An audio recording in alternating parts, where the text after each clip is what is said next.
So hello guys, कैसे हो आप सब। आपका स्वागत है मेरे चैनल में द हॉरर स्टोरीज में। तो आज हम आपके लिए लेके आए हैं एक और बढ़िया कहानी जिसका नाम है भूतिया महल का रहस्य।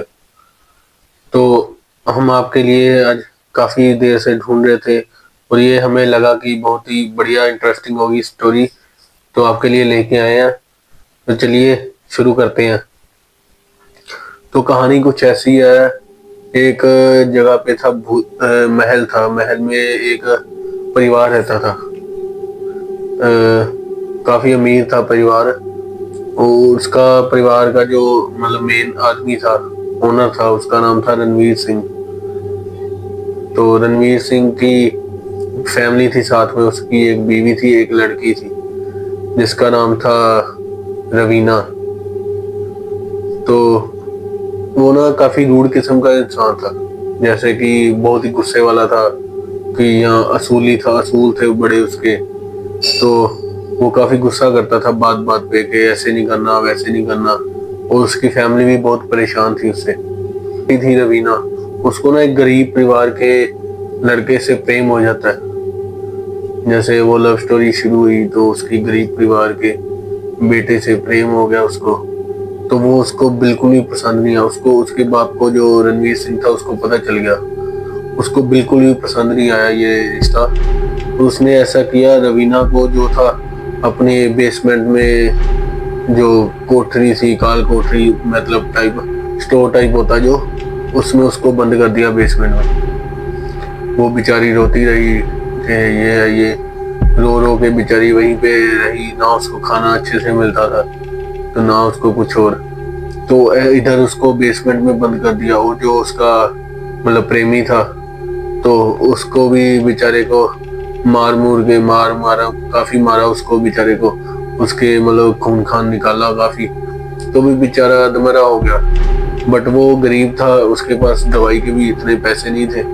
तो वो बेचारा ना तड़प तड़प के वो भी मर गया उधर। तो जैसे ही वो मरा और इधर इसकी भी हालत काफी खराब हो रही थी। कितने दिन बीत गए, 10-12 दिन, 15 दिन। वो रणवीर सिंह था जो, वो उसको बोल रहा था कि मेरी मर्जी से शादी करोगी तुम। बट जो रवीना थी उसने अपने पिता को बोल रखा था, अगर मेरे प्रेमी के साथ नहीं होगा तो मैं किसी के साथ शादी नहीं करूंगी। तो इसलिए उसने उसको भी नहीं निकाला, बेसमेंट में ही रखा कब तक। और वो भी नहीं मानी, ऐसे अपनी जिद पे अड़ी रही। बट उसको ये नहीं पता था उसका जो प्रेमी जिसके लिए वो लड़ रही है, वो कब से कितने दिनों से मर गया बेचारा। तो वो उधर मरा और इधर ये सहन कर रही थी सब कुछ। तो जो जो भी हो रहा था ऐसे बहुत ही मतलब उसके लिए कठिन था। कष्ट बहुत आ रहे थे उसको। बेचारी की हालत धीरे धीरे डाउन होनी शुरू हो गई। और एक दिन ऐसा आया, बेचारी सो रही थी। जैसे ही वो सो रही थी, वो बेचारी एक दिन सुबह उठी नहीं। वो इतनी मतलब कष्ट में थी, सोती सोती ही बेचारी वो चल बसी। वो वहीं पे मर गई और उसके पिता को भी नहीं पता चला। तो जब वो पता चला, उसने क्या किया, उसके पिता ने, रणवीर सिंह ने, उसको वहीं पे वो जो स्टोर था अंदर बेसमेंट में, उसी में उसको दफना दिया। उसको जैसे ही दफनाया उसने, तो उसके बाद से ही वहां पे काफी काफी तरह की घटनाएं होनी शुरू हो गई। तो उसके घटनाओं को देखते हुए लोग, गांव वालों ने भी वहां पर जाना मना कर दिया। जैसे ही लोग आने जाने कम हुए, तो वो जो रणवीर सिंह था उस पर भी काफी काफी प्रॉब्लम्स आनी शुरू हो गई। कभी खिड़कियां अपने आप खुल जाएं, कभी दरवाजे अपने आप बंद हो जाएं। तो ऐसे ऐसे होता गया। और रणवीर सिंह एकदम से परेशान हो गया। उसको समझ आने लग पड़ा था कि ये मुझे लगता है मेरी बेटी ही ऐसे ऐसे कर रही है, वो अभी तक भटक रही है। तो ऐसे ऐसे वो कठिनाइयों का सामना करते हुए वो भी एक दिन चल बसा। और उसकी जो बीवी थी, रवीना की माँ, वो भी ऐसे ही चल बसी। तो वो हवेली, सारा महल वीरान हो गया, एकदम पड़ा। तो उसके बाद से कोई भी गांव वाला वहां नहीं गया। जो भी कोई आस पास गुजरता था, उसको चिल्लाने की, रोने की आवाजें आने लगी। जैसे ही आवाजें आने लगी, लोग धीरे धीरे वहां पे जाना ही बंद कर दिया उन्होंने। जैसे जैसे उन्होंने जाना बंद किया वो मशहूर हो गई हवेली। भूतिया महल लोग कह के पास से भी गुजरना बंद कर दिया उन्होंने। तो लोगों ने अपने बच्चों को भी डराना शुरू कर दिया कि वहां पर कोई नहीं जाएगा, कोई नहीं खेलेगा उसके पास आसपास भी। तो बच्चे भी वहां से गुजरने से डरते थे। बट कुछ गांव के जो नौजवान थे वो काफी अड़ियल टाइप के थे, वो इन सब चीजों में नहीं मानते थे। तो उन्होंने एक दिन गांव के 4 दोस्त थे, राहुल, विजय, साहिल और सनी, ये जो 4 दोस्त थे उन्होंने अंदर जाने का फैसला किया। बट जो गांव के बुजुर्ग थे जिनको ये कहानी पता थी, उन्होंने अंदर जाने से उनको काफी रोका। बट वो आजकल की जैसी नई सोच होती है कि कुछ नहीं होगा, भूत नहीं होते, ये नहीं होता, तो वो माने नहीं और अंदर जाने का उन्होंने फैसला लिया। जैसे ही वो अंदर गए, एक दिन टॉर्च लेके चारों अंदर गए, एकदम से बाहर का दरवाजा बंद हो गया। जैसे ही वो बंद हुआ और इनमें से चारों में से 1-2 दोस्त तो वहीं पे डर गए, और जो बाकी बचे 2 दोस्त थे उन्होंने उनको हौसला दिया और आगे की ओर ले गए। बट वो हवेली का हाल था, महल का हाल ऐसा था कि कुछ भी समझ नहीं आ रहा था। मकड़ियों के जाले हर जगह पे लगे हुए थे, मिट्टी से सनी हुई दीवारें, सब कुछ इतर बितर हुआ पड़ा था।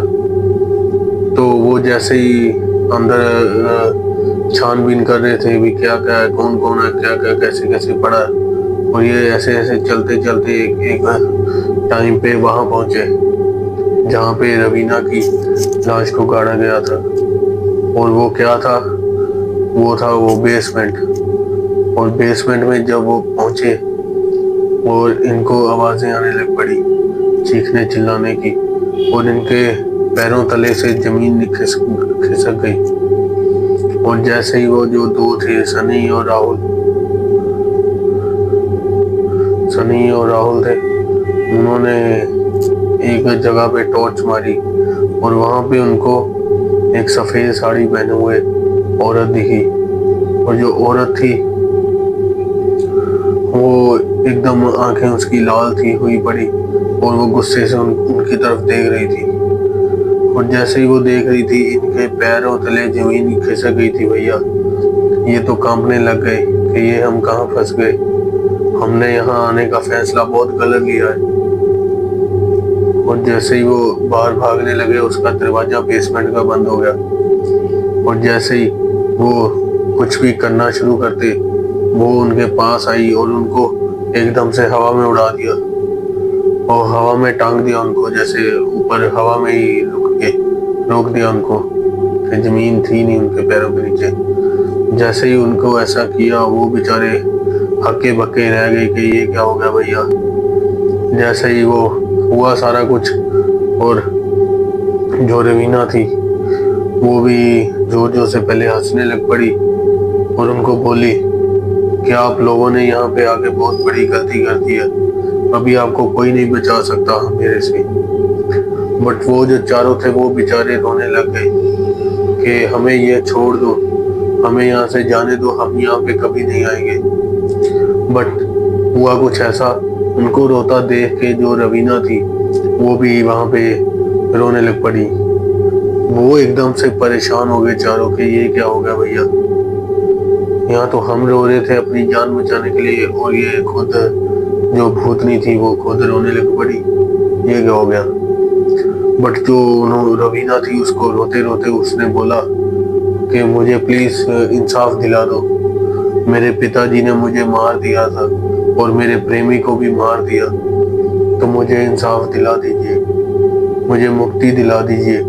बट वो चारों को ऐसा लगा कि ये बचने का बहुत बढ़िया मौका है, तो उन्होंने हाँ में हाँ मिलाई। उन्होंने कहा कि हम आपका साथ देंगे, बस हमें छोड़ दो, पहले हमें जमीन पे उतार दो नीचे।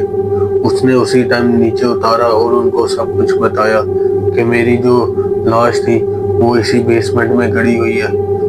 जैसे ही वो गड़ी हुई लाश का उनको पता लगा, उन्होंने अपना मौका देखा और उसको बोला जल्दी से कि हम आपका साथ देंगे और आपकी जो है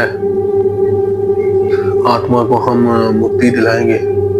जैसे ही वो मुक्ति दिलाने की बात की और उसकी जो रवीना थी, रवीना के मुंह पे थोड़ी सी मुस्कान आई कि मुझे मुक्ति मिल पाएगी और मेरा कोई साथ देगा।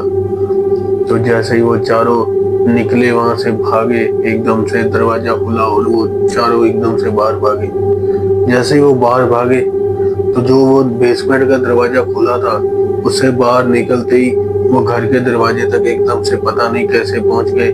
वो भी हैरान थे। सीधा वो घर से बाहर निकले और अगले सुबह होते ही उन्होंने अपने गांव के बुजुर्गों को ये सब बताया कि ऐसे ऐसे उसके पिता ने उसे मारा था। और जो बुजुर्ग थे उन्होंने भी छानबीन करके पुराने लोगों से पूछताछ करके उनको भी पता चला कि यह सच्ची कहानी थी कि ऐसे ऐसे सब कुछ हुआ था। तो जो भी हुआ उसको देखते हुए गांव वालों ने भी साथ दिया और अगले दिन पंडित को लेके जो भी उसका पूजा पाठ करवाना था तो वो सामग्री शुरू करके और उसकी जो बेसमेंट से उसके कंकाल को निकाला और वहां पे जलाया। जैसे ही उसका क्रियाक्रम हुआ तो वो काफी मतलब डरावना सीन था जब उसकी आत्मा को मुक्ति मिली। तो ये था उसकी कहानी का सारा शीर्षक। तो उसने ये यहाँ पे कहानी हुई समाप्त। तो हमें ये निर्देश मिलता है कि अगर हम बिना किसी वजह के किसी को हम इतना कष्ट या किसी की जान लेते हैं वो हमेशा परेशान होती ही होती है। अगर बिना कसूरवार को हम ऐसे करते हैं, किसी दो प्यार करने वालों को लग करके उनका कसूर ना होते हुए भी पे इतना हम कष्ट देते हैं उनको, तो ये ऐसा होता ही होता है, वो बदला लेती है। क्योंकि मरने के बाद कोई किसी का रिश्तेदार नहीं होता। तो इसलिए उसने जो रवीना थी अपने ही पिता को मार दिया। अपने ही पिता को मार के उसने बदला लिया। तो ऐसे ऐसे जो मुक्ति मिली उनको, तो उसके बाद से वो महल काफी मतलब शांतमय ढंग से अभी वहां स्थित है। और उसके बाद कोई भी वहां पे अभी भी फिर भी लोगों में एक डर है। बट वो जो 4 लड़के थे वो अभी अंदर जाते हैं, उनको कोई भी कुछ नहीं कहता। वो अपने मजे से अंदर जाते हैं और उनको कोई भी कुछ नहीं ऐसे होने को सुनाई देता। तो आज की कहानी ये थी भाइयों, और आशा करता हूँ आपको पसंद आई होगी।